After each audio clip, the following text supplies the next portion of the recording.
Hello, welcome back to my channel. My name is Adya and I'm back in my kitchen living room today because we are filming a what I eat in a day video. Now these are the kind of videos I love consuming, watching and creating, and throughout the year I go through these cycles where I'm eating more mindfully, listening to my body, but at the same time adding a good amount of protein in all of my diet.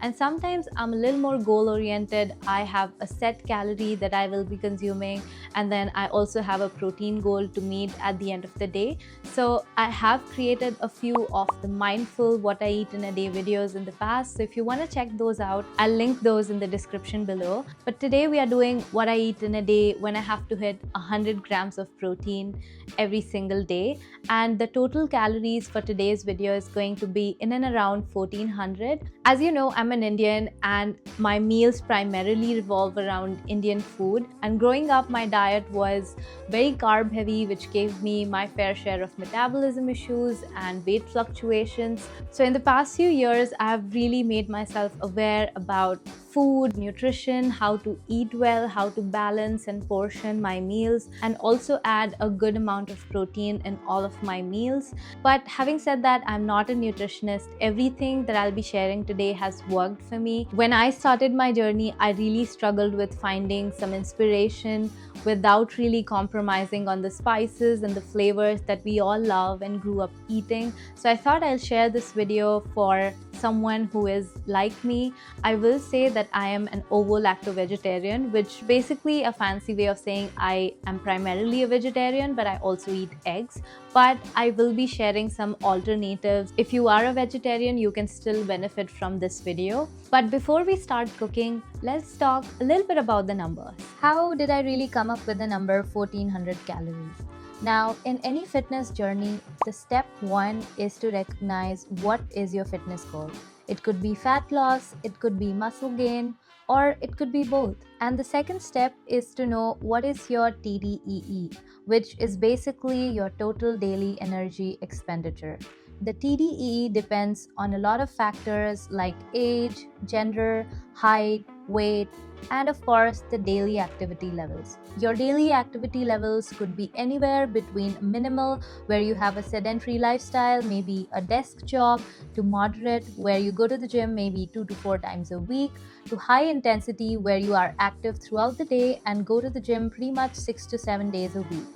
Once you have calculated it, you set a calorie goal. If you want to be in fat loss, you consume a little less than your TDEE so that you create a deficit. And if you want to be in the gain phase, you consume a little over. If I take myself as an example, my current goal is to be in fat loss and to continue gaining muscle. And given my TDEE, my daily calorie intake should be somewhere between 1350 at the lower end and 1500 at the higher end. Hence, for today's diet plan, we are doing 1400 calories. Once we know our calorie intake, we have to determine our protein goal. Many studies such as this one suggest that it should be anywhere between 1 gram per kilo body weight to even 2 grams. Now, I do strength train 6 days a week and I want to continue gaining muscle, so I'm hovering anywhere between 1.5 to 1.8 grams per kilo body weight, which roughly comes around 90 to 100 grams of protein. Now that we have the numbers figured out, let's enjoy some coffee. If you have watched any of my previous videos, you already know my day starts with a morning coffee after a gym session. It's my little post-workout reward. Since we've got the espresso machine at home, Ashwin has been mastering the art of latte making, and honestly, he surpassed me with his latte art skills. Not that I'm complaining, I get to enjoy these perfectly crafted lattes every morning, and we use 100 grams of oat milk sweetened with a touch of Splenda or stevia, so the only calorie here comes from the oat milk, which is 40 calories in total for the cup of coffee. For breakfast today, since I'm traveling soon, I'm trying to finish up everything that's in my fridge. I had some chopped onions and zucchini, and usually I start my day with eggs. They are such a great source of protein and fats. They are super easy to make and flexible in terms of pairing with most items. I begin by chopping up the zucchini and separating the egg whites. Then I add about 2.5 grams of butter to the pan. in goes the onion and the zucchini with just a splash of water to help them cook down. Once they have softened a bit, I add in the 4 egg whites. Next, it's time for some seasoning. Salt, pepper, and about 10 grams of parmesan, which also adds extra protein. I finish it off with a garnish of fresh mint leaves for that extra pop of flavor. While the eggs cook, I also toast a slice of sourdough bread in the same pan. This breakfast is so filling and nutritious. The whole meal adds up to roughly 345 calories, with 12 grams of protein from the egg whites and 3.5 from the Parmesan cheese as primary sources, and another 6 to 8 grams from the vegetables and bread as secondary sources, bringing the total to around 23 grams of protein. If you'd rather have whole eggs, you can get the same amount of protein in 2 eggs instead of 4 egg whites, or if you're a vegetarian, you can alternate 1 whole egg with 25 grams of paneer, 40 grams of tofu, or 1 slice around 25 grams of cheese to keep the protein content similar. For lunch today, I'm making a munglet, which is basically a fluffy mung bean chilla. I start by chopping up the vegetables, onion, tomatoes, carrots, green chili, and some fresh coriander. You can pretty much use any vegetables that you like. I had lost my favorite green knife today, so I was kind of struggling with the big one here, but we made it work. Once the veggies are all chopped up, I blend about 40 grams of overnight soaked yellow mung beans with some water until it's smooth. I am using 80 grams here because half of it is for Ashwin. Now to the mixture, I add the chopped vegetables, some salt, cumin seeds, and a pinch of baking soda for that fluffiness. Then, in about 5 grams of ghee, I pour the mixture into the pan and let it cook on both sides until it turns this beautiful brown color. To pair with the munglet, I make this refreshing coriander chutney with coriander leaves, mint leaves, ginger, half an onion, salt, and lime juice. And on the side, I also make a lassi with 200 grams of Greek yogurt. The total of this lunch meal comes to about 328 calories and 33 grams of protein, where 20 grams come from the Greek yogurt and 12 grams from the mung beans. Such a satisfying protein and fiber-packed meal, which can also be meal prepped. Now, I do get hungry again in the evening and it's easy to give in to a little temptation, so I like to have my protein shake to keep me satiated. I mix 150 ml coconut water with 1 scoop of this Vega vegan protein powder in vanilla flavor plus a little bit of water.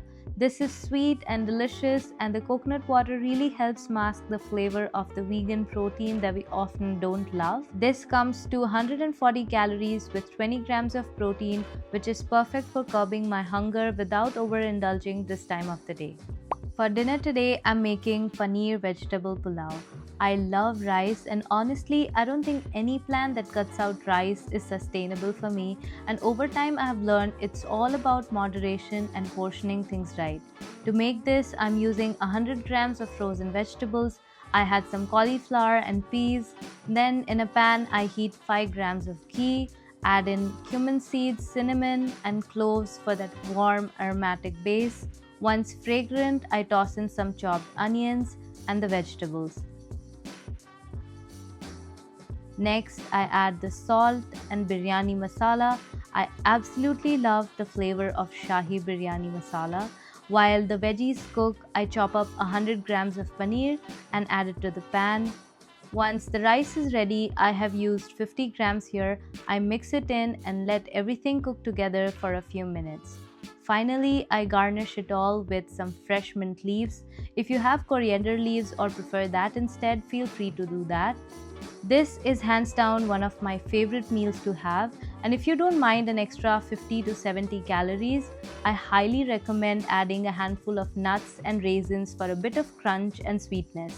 This meal comes to a total of 604 calories with 21 grams of protein from paneer as primary source and another 9 grams from secondary sources like rice and vegetables.